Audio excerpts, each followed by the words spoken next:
नमस्कार, बहुत स्वागत है आपका एमपीसीजी सुपरफास्ट 100 खबरों के साथ मैं हूं रीनू।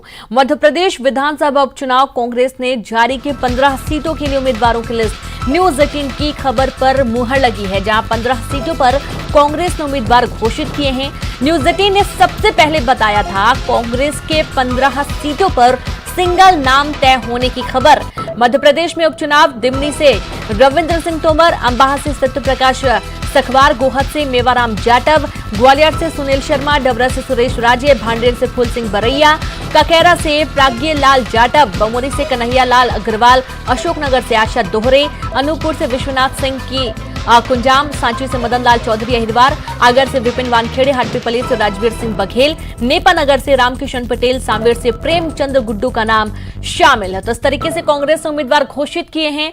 ये नाम आपके सामने है। 15 सीटों पर कांग्रेस ने उम्मीदवार घोषित किए हैं और ये लिस्ट जो है ये न्यूज 18 ने बहुत पहले बता दी थी, लेकिन उस वक्त कांग्रेस ने सिरे से नकार दिया था। तो देखिए, कांग्रेस से सत्य प्रकाश सखवार अंबाह से हैं चुनावी मैदान में, तो वहीं मेवाराम जाटव गोहद सीट से चुनावी मैदान में उतारे गए हैं।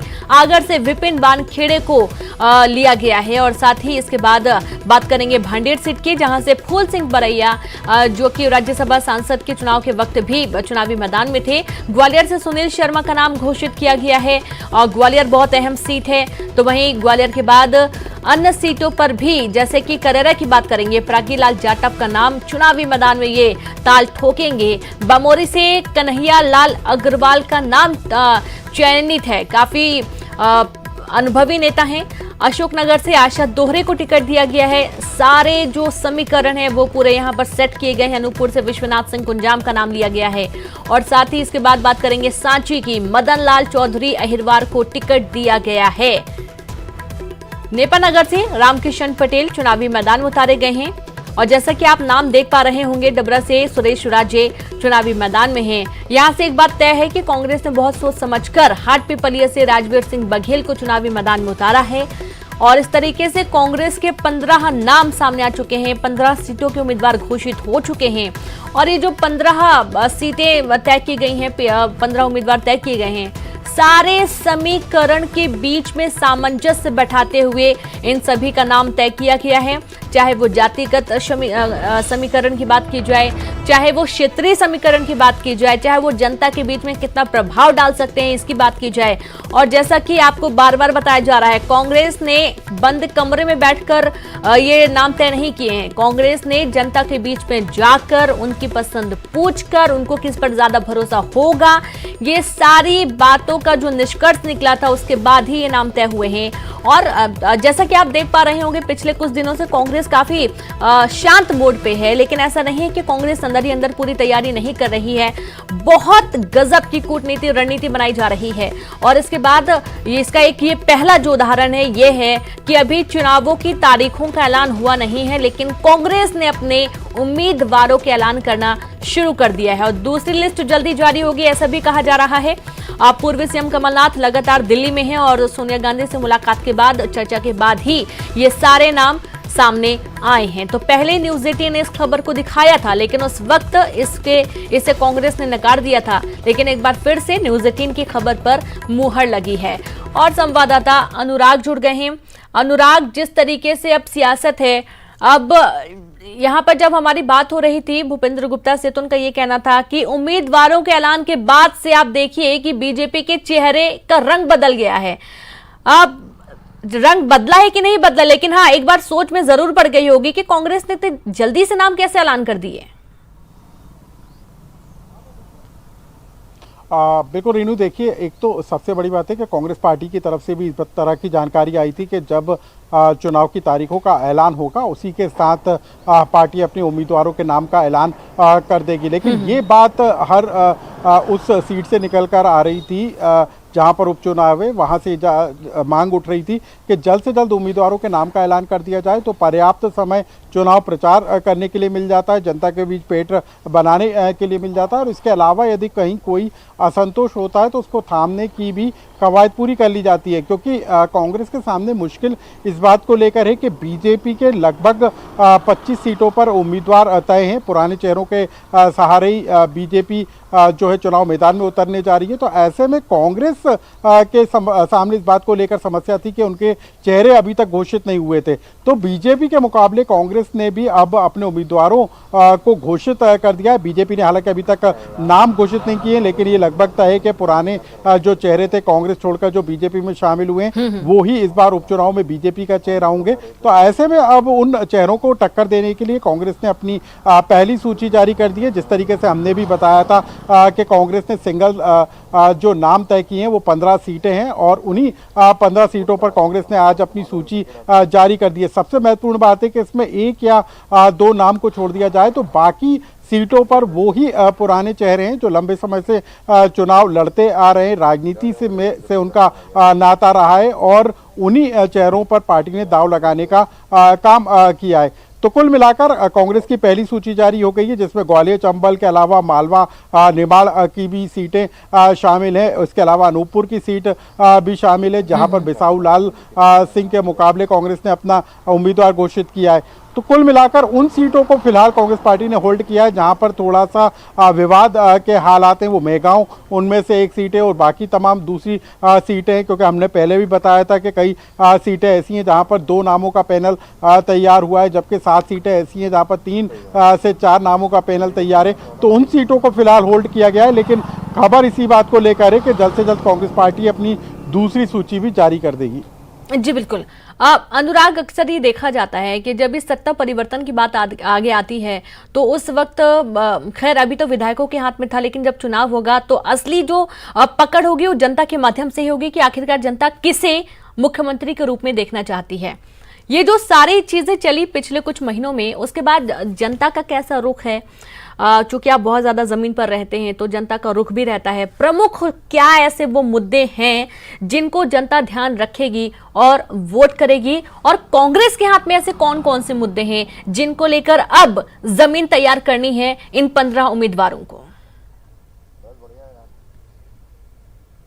देखिए, जिन सीटों पर उपचुनाव होना है उन सीटों को लेकर कई तरह के मुद्दे हैं, क्योंकि जिन्होंने कांग्रेस छोड़कर बीजेपी का भगवा रंग ओढ़ा उन्होंने इस बात का आरोप पिछली सरकार पर लगाया था कि विकास के कामों को पिछली सरकार में रोकने का काम हुआ था और अब विकास के नाम पर ही वो बीजेपी में शामिल हुए हैं। और यही कारण है कि खुद मुख्यमंत्री शिवराज सिंह चौहान और ज्योतिरादित्य सिंधिया इन दिनों ग्वालियर चंबल के दौरे पर हैं और लगातार विकास कार्यों के भूमि पूजन और लोकार्पण करने का काम किया जा रहा है। लेकिन इसके अलावा कांग्रेस उन मुद्दों को हवा देने की कोशिश कर रही है जो दल बदलुओं से जुड़े हुए हैं, और यही कारण है कि कांग्रेस पार्टी ने इस बार जो मुद्दा ग्वालियर चंबल में बुलंद किया है वो बिकाऊ नहीं टिकाऊ चाहिए, इस तरीके के नारों को हवा दी जा रही है। लेकिन इनका असर उपचुनाव पर कितना होगा ये देखना भी दिलचस्प होगा। लेकिन दोनों ही सियासी दल इस कोशिश में जुटे हुए हैं कि ग्वालियर चंबल के अलावा जितनी तमाम सीटें हैं वहां पर उन मुद्दों को उठाया जाए जो स्थानीय स्तर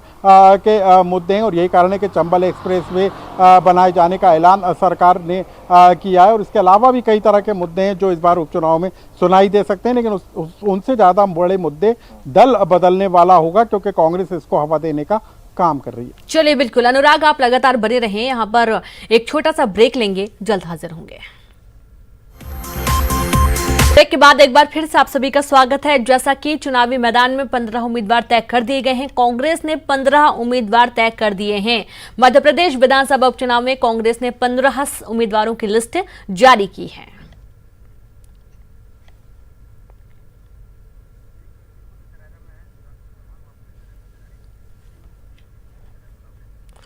और चलिए सीधे सुनते हैं कररा से सीएम शिवराज सिंह चौहान क्या कुछ कह रहे हैं। अतिथिगण पुनः स्थानापन्न हो रहे हैं।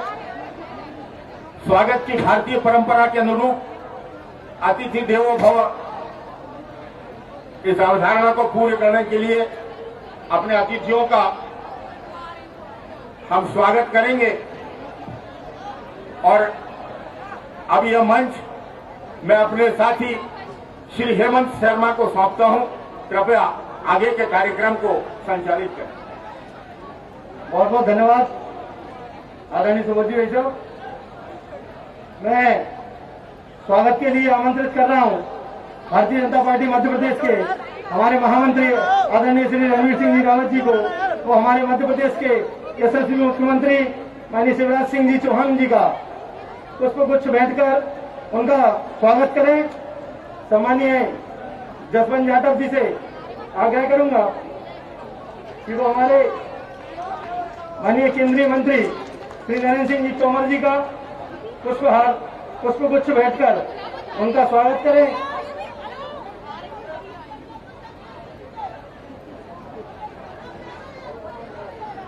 सम्मानीय के श्रीवास्तव जी जिस विधानसभा उपचुनाव के हमारे प्रभारी हैं, वो श्रीमंत महाराज सिंधिया जी का पुष्पगुच्छ भेंट कर उनका स्वागत करें।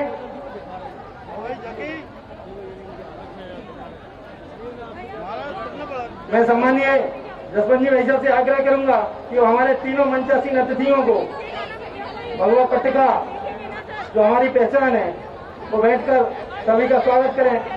सम्मानीय वीके गुप्ता जी, माननीय नरेंद्र सिंह जी भाई साहब का स्वागत करें। सम्मानीय राजकुमार खटीक जी वहाँ हैं और माननीय नरेंद्र सिंह जी भाई साहब का स्वागत करें। सम्मानीय रमेश खटीक जी पूर्व विधायक आए और माननीय नरोत्तम दादा का स्वागत करें। सम्मानीय वीरेंद्र रघुवंशी जी आए और माननीय मुख्यमंत्री जी का स्वागत करें। सम्मानीय मंडल अध्यक्ष भाई पुष्पेंद्र यादव जी, भैया हुकुमचंद लोधी जी, भैया रामेश्वर रावत जी, सुरेंद्र गुर्जर जी और पूर्व मंडल अध्यक्ष जयप्रकाश सोनी जी आए और मंच पर बैठे सभी सम्मानीय अतिथियों का, माननीय वीनस गोयल जी आप आए और सभी मंचासीन अतिथियों का, जिला उपाध्याय आदरणीय दादा राम गोपाल चौधरी जी, जिला मंत्री शशिवाला परिहार जी, शिव सिंह यादव जी, हमारे जिले के महामंत्री आदरणीय जयराम यादव जी से आग्रह करूंगा कि हमारे प्रदेश के महामंत्री आदरणीय रणवीर सिंह रावत जी को भगवा पट्टिका पहनाकर उनका स्वागत करें। सम्मानीय लोकपाल सिंह जी लोधी, सम्मानीय शब्बीर खान चाचा जी, सम्मानीय भैया साहब लोधी जी, सम्मानीय संदीप माहेश्वरी जी, सम्मानीय अरविंद वेड़र जी, क्रम से सोशल डिस्टेंसिंग का पालन करते हुए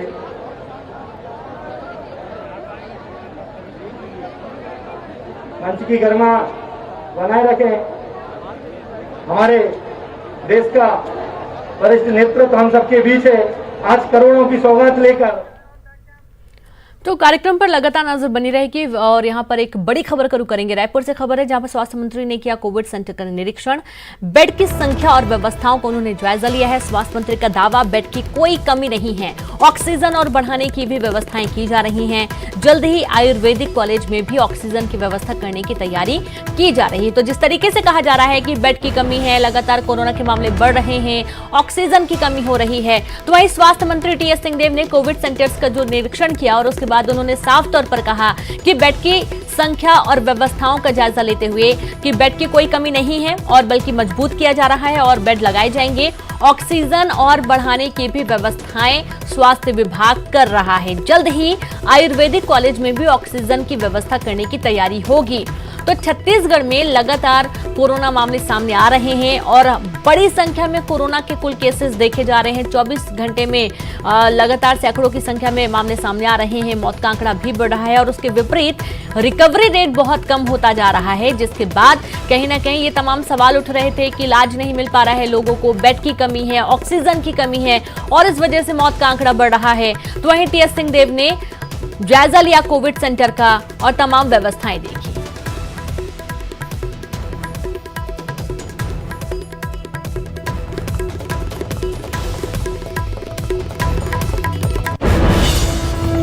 तो भाजपा के सांसद सुनील सोनी ने कहा कि प्रदेश में कोरोना पीड़ितों की संख्या 55,000 से अधिक हो गई है और इलाज के अभाव में लोगों की जान जा रही है और सरकार ने अपने हाथ खड़े कर लिए हैं।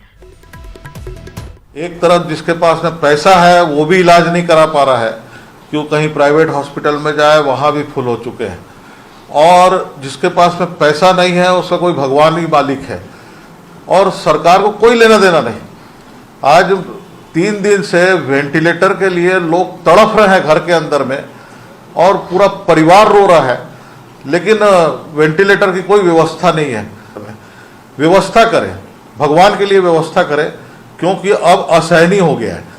वहाँ कर्मचारियों की जांच करवाएं, प्रॉपर व्यवस्था करें, उनको इलाज का जो है सरकार जिम्मेदारी ले।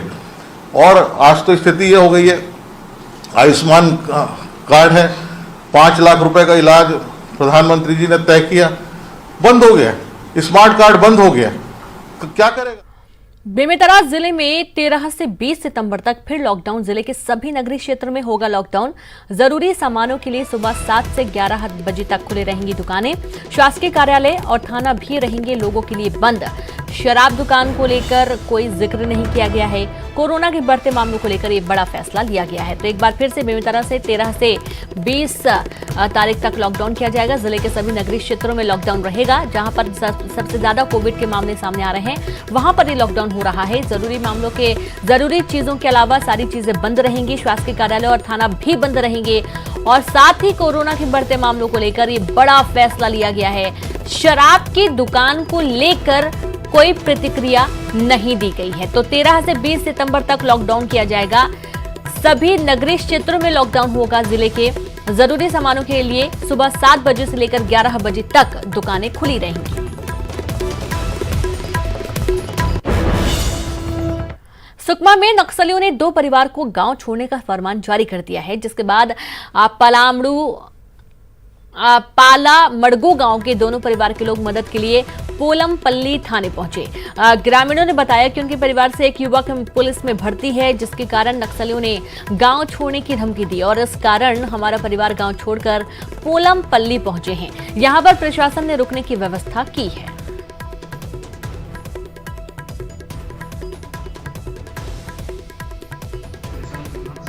घर से यही तो नक्सलियों का असली चेहरा है, आम आदमियों को परेशान करना, घर से बेदखल करना, मारपीट करना। तो यहाँ प्रशासन को भी की जानकारी दे दी गई है और उनको थोड़ी सहायता दी जा रही है किसी प्रकार से। बेरोजगारी के मुद्दे को लेकर अब बीजेपी और कांग्रेस में जुबानी जंग चल रही है। विपक्ष लगातार सरकार पर बेरोजगारी के मुद्दे को लेकर निशाना साधा हुआ है।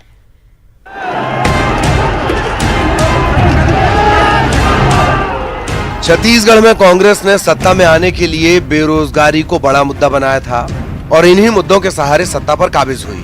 लेकिन अब बेरोजगारी का ही मुद्दा कांग्रेस पर भारी पड़ रहा है। प्रदेश में भर्ती नियुक्तियों को लेकर लगातार प्रदर्शन हो रहे हैं। वहीं विपक्ष भी इस मुद्दे पर सरकार को घेरने में कोई कसर नहीं छोड़ रहा। हाल ही में पूर्व सीएम रमन सिंह ने भी ट्वीट कर बेरोजगारी के मुद्दे पर सरकार पर बड़ा हमला बोला। बीजेपी का कहना है कि छत्तीसगढ़ में 50 लाख से ज्यादा युवा बेरोजगार हैं और सरकार पिछले 2 साल में युवाओं को रोजगार नहीं दे पाई। रोजगार मांगे जाने पर एफआईआर किया जाता है, बलवा जैसे धाराएं लगाई जाती है।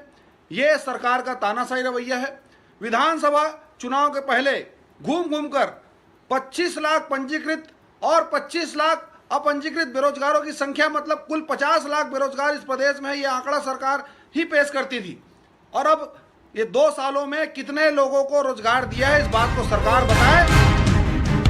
इधर कांग्रेस प्रदेश में पिछली रमन सरकार के 15 सालों को बेरोजगारी के लिए जिम्मेदार बता रही है। कांग्रेस का कहना है कि रमन सिंह प्रियंका गांधी की जगह अगर पीएम नरेंद्र मोदी को ट्वीट करते तो ज्यादा बेहतर होता। किस प्रकार रमन सिंह ने छत्तीसगढ़ के युवाओं को सरकारी नौकरी के द्वार बंद कर दिए थे, किस प्रकार छत्तीसगढ़ में बेरोजगारी चरम पर थी, यह छत्तीसगढ़ के बेरोजगार अभी तक नहीं भूले हैं। श्रीमती प्रियंका गांधी जी को ट्वीट करने के बजाय रमन सिंह के नरेंद्र मोदी को ट्वीट करें तो ज़्यादा बेहतर पश्चात मिलेगा कि नरेंद्र मोदी जी किस प्रकार आपने युवाओं से वादा किया था कि हर साल 2 करोड़ लोगों को रोजगार देंगे। छत्तीसगढ़ में बेरोजगारी की स्थिति किसी गेंद की तरह हो गई है, जो राजनीतिक दल एक पाले से दूसरे पाले की तरफ उछाल रहे हैं। इसे मुद्दा बनाकर वोट की राजनीति हर कोई करता है, लेकिन बेरोजगारी के इन हालात की जिम्मेदारी कोई नहीं लेना चाहता। देवव्रत भगत, न्यूज़ 18, रायपुर। कोरबा में एक घर में एक साथ 4 बच्चों की किलकारी गूंजी। रिजदी निवासी शंकर लाल की पत्नी ने एक साथ 4 बच्चों को जन्म दिया, जिनमें 3 बच्चे और एक बच्चा शामिल है। जच्चा और बच्चा सभी स्वस्थ हैं। वहीं परिवार में खुशी का माहौल है, क्योंकि शादी के करीब 5 साल बाद दंपति की गोद भरी है। 3 लड़की में है सर और एक लड़का हुआ है। अच्छा, कब भर्ती कराए थे उनको? संडे को कराए सर। अच्छा, अभी बच्चे और जच्चा बच्चा कैसे हैं? सब ठीक है सर। जैसे उनके और पहले बच्चे हैं कि नहीं है सर, पहली बार है? पहली बार है सर। अच्छा, शादी कितने साल बाद बच्चे? 4 साल बाद हुआ सर, 5 साल है सर।